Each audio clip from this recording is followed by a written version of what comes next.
오늘은 우리 주님께서 죄인들을 너무나 사랑하시고 또 자기를 따르는 사람들을 너무나 사랑하셔서 말할 수밖에 없었던 영원한 지옥에 대한 경고의 말씀을 우리가 묵상해 보고자 합니다. 이 영원한 지옥에 대한 형벌은 감정적으로는 받아들이기 쉽지 않습니다. 어떤 사람이 기회가 없이 두 번 다시는 한 번 들어가면 기회가 없이 고통스러운 형벌을 영원토록 받게 된다는 것, 그것이 또 우리 형제 자매가 된다고 생각한다면 정말 잠을 잘 수 없을 정도로 감정적으로 큰 괴로움이 있습니다. 그래서 복음을 전할 때 어떤 분들은 지옥에 대한 건 싹 빼고 전하시는 분도 있습니다. 왜냐하면 이 지옥에 대해서 얘기를 하면 참 점잖지 못한 사람이고 착하지 않아 보여서 그 복음을 전하는 상대방에게 나쁜 소리를 들을까봐 두려운 마음도 있어서 복음을 전할 때에 지옥에 대한 말을 빼고 전하는 경우도 있습니다. 그러나 여러분, 오늘 이 교훈을 주신 분이 누구신가 심각하게 생각해 볼 필요가 있습니다. 그분은 성경에서 가장 하나님의 사랑을 육체로 나타내신 예수 그리스도이십니다. 가장 사랑이 충만한 분이 신약 성경에서 지옥에 대해서 가장 많이 가르치셨습니다. 요한도 아니고요, 바울도 아닙니다. 예수님 본인이 지옥에 대해서 끊임없이 정규적으로 사복음서에 그 말씀을 가르쳐 주셨습니다. 따라서 우리가 정말 예수님을 사랑하고 예수님의 제자라면 취사 선택해서는 안 되는 것입니다. 우리가 생각할 때 남들도 듣기에 좋아 보이는 것을 증거하고 요거는 좀 남들이 듣기에는 거북스러운 것이다 라고 생각해서 이것을 뺀다면 우리는 예수님의 복음을 전하는 것이 아니라 사실은 나의 생각을 전하게 되는 것입니다. 우리가 정말 예수님의 제자로서 훈련을 받고 싶고 그렇게 살고 싶다면 우리가 이해하기 힘들어도 사랑의 주님께서 우리에게 이 계시를 주셨다면 이것을 전하는 것이 우리가 사랑하는 하나님을 알지 못하는 친지들과 친구들을 가장 사랑하는 길이 될 것입니다. 그렇지 않다면 사랑의 주님께서 이 말씀을 굳이 이렇게 여러 번에 걸쳐서 우리에게 주시지 않았을 것입니다. 따라서 인간의 지혜로 나아가지 마시고 하나님께서 계시하신 참된 계시를 따라서 복음을 증거하시기를 바랍니다. 오늘 보면 누가 지옥에 들어가는지에 대해서 설명하고 있습니다. 41절에 보니까 왼편에 있는 자들에게, 동양에서 오른쪽과 왼쪽 손이 다르죠. 오른쪽 손은 음식을 먹고 왼쪽 손은 이제 화장실 같은 데도 가고 하기 때문에 뭔가 전달할 때 왼손으로 전달하는 것은 굉장히 큰 신뢰라고 합니다. 그리고 이제 오른손은 성경에도 나와 있지만 고대 유대인에게 권위와 능력과 영광을 상징하는 거죠. 그래서 예수님도 하나님의 보좌 우편에 앉아 계신다라는 문학적인 표현이 있는 것입니다. 여기에 왼편에 있는 자들은 저주를 받았다 이렇게 얘기하고 있습니다. 왼쪽에 있기 때문에 저주받은 건 아닙니다. 이거는 이제 문학적인 표현이고요. 그런데 왜 저주를 받았나 보면은 42절에 예수님이 내가 줄일 때 너희가 먹을 것을 주지 아니하였고 내가 목마를 때에 마시게 하지 아니하였고 내가 나그네 되었을 때 영접하지 아니하였다. 그리고 헐벗을 때 옷을 입히지 않았고 병들었을 때와 옥에 갇혔을 때 돌보지 아니하였다. 어떻게 보면 마치 행위로 구원받는 것처럼 선한 사회사업을 해야 구원받는 것처럼 예수님이 얘기하는 것 같으세요. 그래서 사회사업을 선하게 가난한 사람들, 병든 사람들, 감옥에 있는 사람들을 돌보지 않으면 그러한 선행이 없으면 구원을 받지 못하고 영원한 지옥에 들어가는 것처럼 이 본문이 이해될 때도 있습니다. 그렇게 이해되어서는 안 되는데 성경에 익숙하지 않은 분들이 성경을 그렇게 이해하는 거죠. 여기 배우의 이유가 있습니다. 마태복음 7장에 보면 주님께서 20절에 거짓 선지자들, 하나님의 종들이라고 하면서 거짓 선지자들이 너희들 안에 너무 많이 있는데 어떻게 구분할 수 있는가? 내가 떠나고 난 다음에 구분하는 방법은 그들의 열매를 보고 그들의 내면이 진짜 하나님의 자녀인지 아닌지 알게 될 것이다 라고 얘기하시면서 21절부터 23절까지 이런 말씀을 하십니다. 그날에 내가 재림에서 모든 사람을 심판하는 그날에 사람들이 많이 나에게 와서 주여 주여, 우리가 주의 이름으로 선지자 노릇도 하고 귀신도 내쫓고 이렇게 했습니다 하자 예수님께서 뭐라고 그러시죠? 내가 너희를 도무지 알지 못하니 나에게서 떠나가라, 이 불법을 행한 자들아. 여기에 이제 핵심이 있는 것입니다. 주여 주여 한다고 해서 다 천국에 들어갈 수 있는 것이 아니고, 종교적인 행위를 했다고 해서 천국에 들어갈 수 있는 것이 아니다. 주님은 불법을 행했다, 그 마음속에 진정으로 나를 주로 구원자로 영접해서 거듭난 생명이 없이 외부적으로만 헌금도 하고 침례도 받고 집사도 되고 목사도 되는데 결코 진정으로는 나의 자녀가, 나의 제자가 된 적이 없다. 그러니 나에게서 떠나가라, 이렇게 얘기하시는 것입니다. 갈라디아서 2장 21절에 보면 사도 바울이 이렇게 얘기합니다. 행위로서는, 율법을 행함으로써는 아무도 하나님 앞에 의롭게 될 자가 없으니 만일 인간이 율법을 지켜서 죄사함 받고 영생을 얻을 수 있다면 예수 그리스도께서 어떻게 죽으신 거라고요? 헛되이 죽으신 것이라. 고연히 오지 않아도 우리끼리 잘만 하면 구원받을 수 있는데 괜히 와서 십자가에서 죽으신 거예요. 그럴 필요가 없는데요. 바울의 핵심은 무엇입니까? 아무도 하나님의 법을 지켜서는, 의로운 행실로는 구원받을 수 없다는 것입니다. 자, 이런 성경의 전체적인 구원의 가르침에 비추어서 어렵게 보이는 구절을 해석해야 되는 것입니다.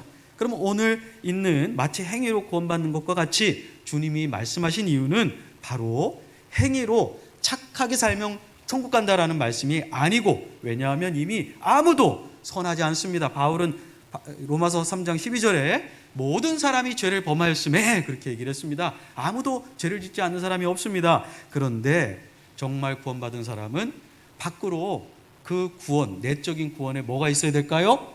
열매. 나무를 심었으면, 사과나무를 심었으면 나무가 많이 열매를 맺을 수도 있고 적게 맺을 수도 있지만 뭐를 맺어야 될까요? 사과 열매를 맺어야 합니다. 배를 맺거나 또는 다른 걸 맺게 되면 그건 사과나무가 아닌 거죠.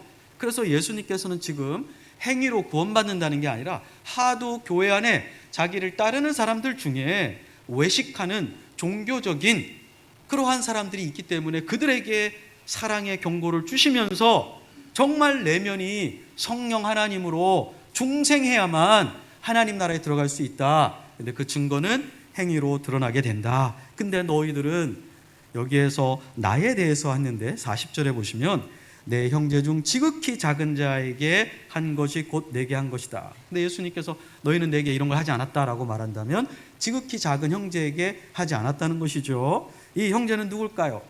모든 인류를 얘기하는 걸까요? 예수님이 지금 모든 인류에 대한 박애주의를 얘기하시는 걸까요? 그렇지 않습니다. 마태복음에서 예수님은 12장 49절 50절에 보면 사람들이 와서 예수님, 바깥에 당신의 부모와 형제자매가 당신을 만나려고 기다리고 있습니다. 그러니까 예수님이 뭐라고 하셨어요? 누가 내 부모고 누가 내 형제고 누가 내 자매냐, 여기를 봐라. 내 말을 듣고 아버지의 뜻대로 행하는 자가 곧 누구라고요? 내 부모요, 내 형제요, 내 자매다. 그래서 예수님께서 지금 이 형제 중 지극히 작은 자라는 것은 그리스도인들 중에 누구라도 신앙 때문에 어려움, 경제적인, 육체적인, 정치적인, 사회적인 그런 공경에 처했을 때 우리가 정말 거듭난 사람이라면 우리 형제를 긍휼히 여기고 그를 우리가 가지고 있는 것으로 찾아가서 섬기는 이 구원의 증거인 열매가 있을 것이다. 그런데 이 교회 안에 그러한 것이 전혀 없이 사는 사람이 있는데 그 사람은 그 내면이 거듭난 적이 없기 때문에 그래서 그 형제라고 불리우는 사람을 섬길 마음도 없고 열매도 없는 것이다. 그러한 자는 내가 올 때에 결단코 천국으로 인도하지 않을 것이다 라고 지금 주님께서 경고하고 있는 것입니다. 행위의 문제라기보다는 내면의 문제가 행위로 드러난다는 것을 예수님은 얘기하시는 것입니다. 만일 교회 안에 정말 중생하지 않고 종교적인 생활, 주일날 예배에 몸은 왔다 갔다 하고 헌금도 심지어 하고 봉사도 하지만 그 내면에 정말 구원받은 경험과 체험이 없는 사람에게 주님께서는 구원받지 못하고 영원한 형벌에 들어갈 거라고 하셨다면 오늘 이 자리에 있지 않고 각자의 삶에서 각자가 원하는 대로 살아가고 있는 불신자 우리 형제들, 우리 친구들은 말해서 무엇하겠습니까? 그들은 결코 사회에 금수저라 하더라도 사회 1%에 드는 성공적인 지식인이거나 비즈니스맨이라 하더라도 주님께서는 그걸 하등 중요시 생각하지 않는다는 것입니다. 주님이 이 땅에 오시게 되면 그들 또한 교회에 있는 위선자들과 함께 영원한 형벌에 들어가게 될 것입니다. 이 영원한 형벌이 무엇인가? 41절에 보니까 영원한 불이다 이렇게 얘기하고 있습니다. 영원한 불, 어거스틴이나 스펄전, 우리 침례교 아주 유명한 목사님이죠. 스펄전 같은 경우에는 이 불이 진짜 물리적인 불이다. 그런데 지옥에서는 이 물리적인 몸만 태우는 게 아니라 이 마귀와 그의 사자들, 41절에 보면 원래 지옥은 누구를 위해서 하나님이 준비하신 거예요? 인간이 아니라 누구죠? 마귀와, 본문을 보세요. 41절, 마귀와 마귀를 따라 타락한 귀신들, 천사들, 악한 천사들을 위하여 하나님이 만들어 놓으신 것이 지옥입니다. 그런데 이 마귀와 악한 천사들은 우리처럼 육체가 없거든요. 그런데 이 불이 어떻게 태우겠어요? 그래서 교회에 있었던 어거스틴이나 스펄전 같은 이런 위대한 신학자들께서는 지옥에서 하나님이 그 불에 특별한 능력을 주셔서 지옥에서는 영혼만 있는 존재들도 그렇게 불의 형벌을 받게 하실 것이다 라고 하시는 분도 있고, 또 다른 분들은 이 요한계시록이라든지 종말에 대한 것들은 비유로 예수님이 많이 말씀하셨기 때문에 물질적인 불은 아닐 것이다. 그럼에도 불구하고 비유라 하더라도 비유는 사람이 말로 표현하기는 너무 어려운, 그래서 비유를 쓸 수밖에 없는 그런 고통을 나타내기 위해서 쓴 것이니 이것이 진짜 불이든 아니든 간에 불이 사람의 몸을 태우는 것처럼 그렇게 극심한 고통으로 죄인들이 지옥에서 고통받게 될 것이다. 지옥이 장소일까요? 장소입니다. 여러분, 천국도 장소입니다. 오후에 여러분 천국이 어디에 있는지 제가 어디에 있을 것인지 말씀드리겠습니다. 천국에 가면 무엇을 하게 될 것인지, 천국이 저 은하계 너머 어디에 있는 건지, 아니면 천국에서 이렇게 영으로 하얀 옷을 입고 떠돌아다니는 건지, 뭘 도대체 하는 건지에 대해서 오후에 말씀을 전할 겁니다. 그러니까 여러분 가시면 되겠어요? 안 되겠어요? 다 남으세요. 일평생에 그런 거 몇 번이나 들으시겠어요? 아무리 바쁜 일이 있어도 전화 좀 해서 연기하세요. 오후에 꼭 남으시고 요한계시록 21장과 22장에 근거해서 천국의 모습에 대해서 우리가 살펴보려고 합니다. 아니, 우리의 본향이 천국인데 우리가 거기에 대해서 희미하면 어떻게 하겠어요? 분명해야 되지 않겠어요? 그런데 천국에 대한 말씀도 분명해야 됩니다. 우리가 이 본향으로 가는데 이 본향으로 가는 길에 동참하지 않는 사람들이 너무 많아요. 그래서 그들에게 이 본향으로 가는 길에 동참하지 않을 때 어떠한 곳에 결국 그 운명을 지내게 될지를 우리가 설명하도록 예수님께서 우리에게 사명을 주셨기 때문에 오늘 이 본문의 말씀이 있는 것입니다. 천국이 장소이듯이 지옥도 장소입니다. 부활은 믿는 사람만 하는 게 아니라 믿지 않는 죄인도 부활하게 됩니다. 그 육체를 가진 죄인들이 어떤 장소에서 영원한 형벌을 받게 될 것인데, 성경은 지옥의 위치에 대해서는 우리에게 계시하지 않았기 때문에 그 장소를 알기 위해서 시간을 쓸 필요는 없습니다. 다만 천국의 반대가 되는 이 지옥 형벌에 대해서 성경은 이것이 영원한 형벌인 것을 얘기하고 있습니다. 이 영원한 형벌이 어떤 특징이 있냐면요, 41절에 예수님께서 나를 떠나가라, 아까 7장에도 21절, 22절, 23절에 예수님께서 나를 떠나가라 이렇게 얘기하셨죠. 우리가 읽지는 않았지만 25장 30절에도 보면 이 무익한 종을 바깥 어두운 데 내쫓으라. 이 바깥 어두운 데 내쫓는다는 것도 지옥에 대한 말씀이거든요. 그리고 25장에 보시면 10절에 문은 닫히고 11절에 들어가지 못한 여자들이 주여 주여 문을 열어주소서 하는데 주인이 문을 열어주지 않으세요. 예수님이 문을 싹 닫아버리셨어요. 어떤 분들은 지옥에 가서 조금 지혜로워져가지고, 왜 자녀가 말 안 듣다가도 매를 맞으면 조금 지혜로워지지 않습니까? 내가 매를 계속 맞느니 잘못을 인정하는 게 낫겠다. 그러면 지옥 가서도 죄인들이 그렇게 벌을 받다가 좀 지혜로워져가지고 하나님, 내가 그동안 하나님 안 믿었는데 회개합니다라고 이렇게 지혜로워지지 않겠는가? 그래서 회개를 하지 않겠는가? 또 복음에 대해서 듣지 못한 사람들이 지옥에서는 복음을 듣고 구원받을 수도 있지 않겠는가? 이렇게 생각을 합니다. 자, 여러분 누가복음 16장에 죽어서 음부와 낙원이라는 천국에 간 자들이 있죠. 그 부자가 회개를 했을까요? 회개하지 않았습니다. 그는 죄에 대한 회개는 하나님 앞에 자기의 죄를 인정하고 자기가 죄인임을 고백하고 사람에게 지은 죄를 고백해야 되는데, 이 부자는 어떻게 했습니까? 나사로를 여전히 자기의 욕망을 채우는 수단으로밖에 보지 않았습니다. 아버지 아브라함이여, 내가 이렇게 고통스러우니 이 나사로의 손에 물을 찍어다가 나를 좀 시원하게 해 주옵소서. 물론 비유이긴 하지만 그러나 거기 진리가 있습니다. 지옥에 간다고 해서 사람이 바뀌는 것은 아니라는 것입니다. 울며 슬피 울며 이를 간다. 여러분, 이 가는 사람 중에, 이를 가는 자녀 중에 부모에게 진짜 잘못됐다고 말하는 사람 있으세요? 배우자가 상대방을 향해서 이를 갈아요. 그게 좋은 징조예요? 아닙니다.